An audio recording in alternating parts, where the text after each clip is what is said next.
Olá, incríveis pessoas da internet, tudo bem com vocês? Eu me chamo Danilo e você tá aqui no Gravina TV. Vamos a mais um react de Hora de Aventura. Redes sociais aqui embaixo para o caso vocês queiram conversar comigo em alguma delas. Aqui no card, o vídeo da semana passada, galera, e vamos à nossa vinhetinha. Estão preparados? Então vamos começar, né? Fala rapaziada, hoje a gente vai analisar um episódio de Hora de Aventura chamado Jake o Tijolo. Não é um episódio de várias aventuras ou um episódio em que eles enfrentam muitos monstros, mas é com certeza um dos mais diferentes que a gente tem na série inteira. Eu diria que até um risco fazer esse tipo de episódio, mas nesse caso deu muito certo, porque algo que era pra ser simples e diferente se tornou uma história de inspiração.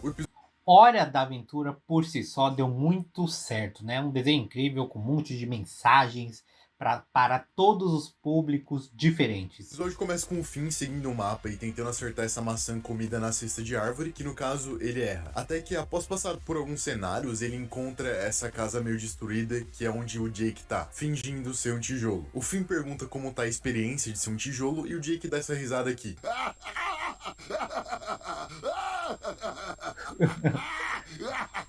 Mostrando que Aparentemente o Jake já tá ficando batatinha da cabeça, né? talvez a experiência não seja tão saudável assim, mas que mesmo não sendo uma boa experiência, é o que ele quer fazer. Desde que eu era pequeno, eu queria saber como é ser tijolo de uma casa de tijolos quando a casa de tijolos cai. E essa casa vai cair. Ele tava ali meio que uma espécie de meditação, só esperando a casa cair, pra sentir como é ser um tijolo em uma casa de tijolos que desmorona. Nessa parte eu interpreto que ele tá meio sem sentido de vida, e por isso ele quer fazer isso. Talvez ele queira sentir alguma coisa, talvez ele esteja um pouco perdido, e é provável que após essa experiência ele se reencontre. Por algum motivo eu sinto que o Jake nessa parte não queria ser ele mesmo, talvez por conta do episódio passado que eu ainda vou fazer um vídeo, e naquele momento ele só queria tirar um retiro sozinho em uma parte do mundo, sendo algo que ele não é. E muita gente faz isso, tem muita vontade de se retirar para outros lugares, como se toda a culpa de algo ter um significado ruim seja do ambiente, mas as pessoas se esquecem que conseguem a qualquer momento se retirarem em si próprias, e que este sim é um verdadeiro retiro, e que isso sim tá em seu poder. Mas por enquanto a gente tenta ficar.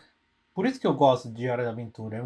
É muita metalinguagem, é muita coisa que se você não tiver conhecimento, sei lá, sobre filosofia, você deixa passar, tá ligado? E essas coisinhas tornam o desenho mais incrível Só ainda. com essa concepção de que ele preferia ser qualquer outra coisa além do Jake o cachorro naquele momento, e decidiu ser Jake o tijolo. E logo após um breve diálogo entre o Finn e o Finn vai embora e deixa um walkie-talkie no chão para eles se comunicarem. O Jake não curte muito isso, já que tijolos não se comunicam, mas ele não pode fazer muita coisa naquele momento. Tá bom, eu vou voltar a ser um tijolo. Depois de um tempo, um coelho aparece bem em frente a ele e começa a cavar uma cenoura, até que um cervo chega, come a cenoura e o coelho se assusta, indo embora. O Jake até comenta que apesar do cervo não ser um perigo real para a vida do coelho, ele ainda tá acima na cadeia alimentar, e por instinto, sente-se na posição de assustar o coelho. Então apesar dele ser uma falsa ameaça, ele ainda assim é uma ameaça. O Finn interrompe a narração do Jake Interessante, né? falando pelo walkie-talkie, o que o deixa bem irritado, já que ele queria ter uma experiência solo e desconexa das outras partes da vida dele. O coelho é irrelevante comparado à experiência do tijolo. Opa, foi mal, cara. Esquece o coelho. Essa frase me mostrou que por mais que ele tentasse separar o Jake do tijolo, não adiantava. Então ao mesmo tempo em que ele estava experimentando ser um tijolo, ele ainda era o Jake narrando os acontecimentos da vida de um coelho. Isso ele fez pra si e pra mais ninguém. O que me leva a pensar que talvez ser um tijolo naquele momento nem fosse tão importante assim, mas o simples fato de que o Jake estava sendo obrigado a ter outra experiência que não fosse comum à vida dele já fazia tudo aquilo valer a pena. Isso mostra que não era sobre ser diferente, mas sobre observar a si mesmo. Enfim, chega de brisar. Eu tô entendendo. Tô entendendo. Tá confuso? Tá confuso. Vai chegar em algum lugar isso aqui? Claramente vai chegar e claramente eu acho que não vou entender nada no final. Nessa parte do episódio, o Jake narra o dia enfim chegando ao crepúsculo e a noite devorando toda a luz que se restava, fazendo com que o coelho e o cervo fossem dormir. E ele encerra a narração com a frase que mais me pegou nesse episódio. E assim termina o dia do nosso antigo vilão que desaparece em uma moita de árvores.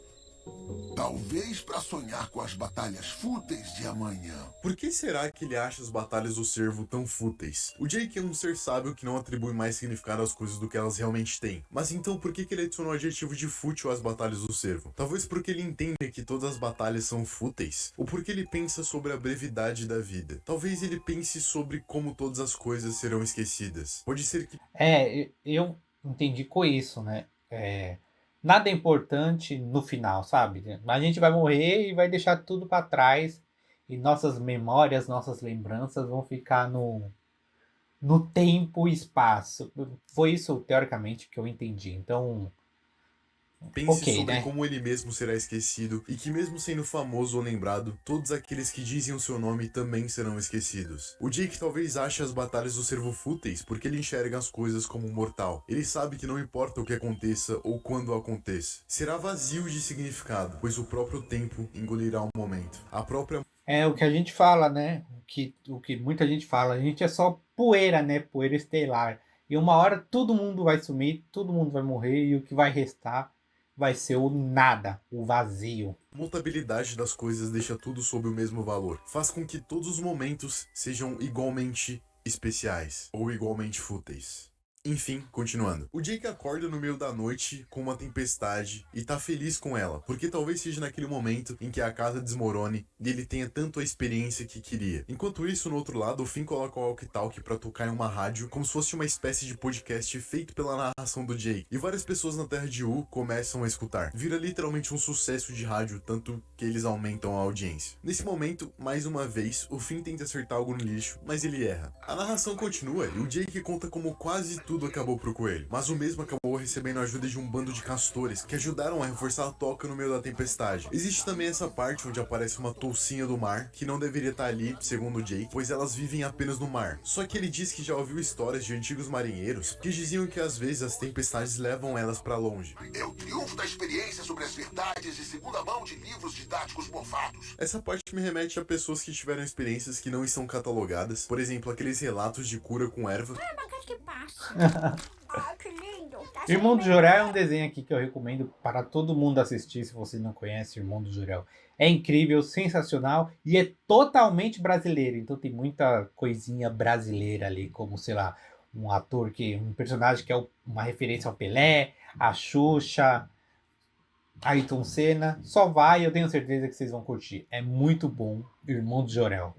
Que a medicina acadêmica não necessariamente apoia, mas existem pessoas que contam histórias e que realmente acreditam que aquilo deu certo. E vocês, têm alguma experiência que não foi catalogado, ou que os livros dizem ao contrário, mas aconteceu com vocês? Assim que o Jake fala que tá seguro, aparece o servo e começa a destruir todo o trabalho que demorou horas pra ser feito. É o fim. A toca foi destruída. Uma injustiça de nível astronômico. Mas mesmo depois dessa luta que parecia ser o fim pro coelho, mesmo depois de ter perdido sua toca, que foi construída depois de muito trabalho, o coelho encontra uma outra forma de sair por cima, entrando dentro de um tronco de árvore. Senhoras e senhores, o coelho é invencível! Essa fala do Jake é muito bonita porque aqui ele mostra sua concepção do que é ser invencível. E pra ele não é sobre matar o inimigo, já que o coelho contra o cervo não teria a menor chance, mas é sobre desprezar as ações daqueles que tentaram te dissuadir. Pois mesmo depois de destruírem a sua casa, ele deu um jeito de dar a volta por cima. E isso mostra uma alma invencível. Mas o que é Muito ser legal, né? invencível? Pra mim, o coelho foi um pouco mais que invencível. Ele foi resiliente, mostrando que não importava o que acontecia, ele iria dar a volta por cima com o rosto pleno e calmo. O coelho não se deixava perturbar com as coisas que lhe aconteciam, mas ele aceitava tudo o que lhe acontecia. Esse é a coisa de viver, né? A gente é adaptável. A gente, toda vez que tem um problema novo, a gente se adapta a ele, tenta consertar ele ou tenta melhorar, né? Isso aí é uma boa paralelo com a vida. Um dia que não podia mudar o que aconteceu, que o passado é passado, e olhava pro presente com os olhos abertos, aproveitando todas as oportunidades que lhe apareciam. Esse coelho nos demonstra que a filosofia é mais que palavra. Ele encarna a filosofia como ela deve ser. Toda e qualquer diversidade é apenas uma nova chance de testar o que você aprendeu diante da filosofia. Portanto, mesmo que estejam destruindo sua casa inúmeras vezes, olhe para as oportunidades do presente. Pois se você estiver preocupado com uma folha, você não vai enxergar a árvore. E se você estiver preocupado com a árvore, não vai enxergar a floresta. O coelho não ligou pro conflito. Ele simplesmente olhou pro rosto do seu adversário e disse: "Foda-se". Foi nesse momento de inspiração em que o Jake decidiu sair da parede com um pretexto de que não precisava mais ser um tijolo. E que o coelho tinha as respostas que ele precisava. Acho que por ter uma serenidade inabalável. E é nesse momento em que a casa desmorona. quando o Jake sai dela, mostrando que ele foi a causa principal do seu sonho. E talvez, se ele não estivesse ali, a casa já teria desmoronado, mostrando que ele mesmo era a pessoa que impedia que isso acontecesse. Às vezes, a única coisa que impede que os seus sonhos se realizem é justamente você querer eles. E bem no finalzinho. Incrível, né? Incrível a mensagem. E é um desenho infantil, gente. Isso que é o mais incrível ainda. Até o fim acerta o walkie-talkie na lixeira, coisa que ele tava querendo fazer há tempo. Isso aqui pode não ter significado nenhum, e eu posso estar brisando muito, mas pra mim mostra que uma história inspiradora como a do coelho pode te fazer ter mais garra pra conseguir o que você quer. Assim como o Finn, no final do episódio, depois de tanto tempo tentando acertar aquelas coisas. E assim, o episódio acaba. E agora eu encerro o vídeo me despedindo de vocês, enquanto volto pras minhas fúteis batalhas. Muito bom, maninho. Excelente como sempre. Excelente como sempre, né, galera? Lembrando que o link para o vídeo original vai estar aqui na descrição. Toda vez que eu vejo um vídeo novo dele, eu aprendo um pouquinho mais sobre filosofia e claramente sobre desenhos no final. Redes sociais aqui embaixo, galera, para caso vocês queiram conversar comigo. E a gente se vê semana que vem aqui neste canalzinho. Valeu demais e fiquem bem.